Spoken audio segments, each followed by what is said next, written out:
আসসালামু আলাইকুম রহমতুল্লাহি আবরকাতু। আমার প্রিয় দেশবাসী, আমরা এই মুহূর্তে অবস্থান করছি মক্কাতুল মুকাররমায় জুমা নামাজ পড়ার উদ্দেশ্যে। আমরা রওনা হয়েছি, এখন গাড়িতে রয়েছি।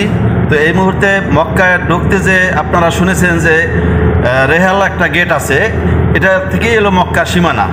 তো সেই গেটের সামনে আমরা রয়েছি। আমাদের সাথে রয়েছে আমাদের এক ভাই মাজেদুল ইসলাম সাহেব, এই যে সালাম দিচ্ছে আপনাদেরকে, সালামের জবাব নিন। আমাদের সাথে আরও এক ভাই রয়েছেন মোহাম্মদ শাহিন সাহেব।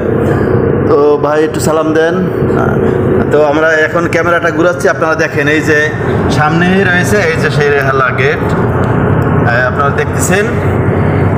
এই গেট দিয়ে মূলত যত হাজিরা আসেন এই গেট থেকে প্রবেশ করেন। এখানে কোনো বিধর্মী অমুসলিম এই রোড দিয়ে কেউই প্রবেশ করতে পারে না।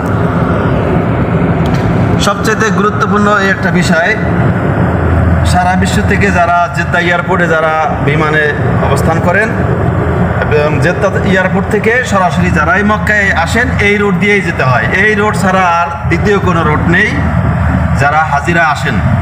তো এই রোডে কোনো অমুসলিম প্রবেশ করতে পারে না।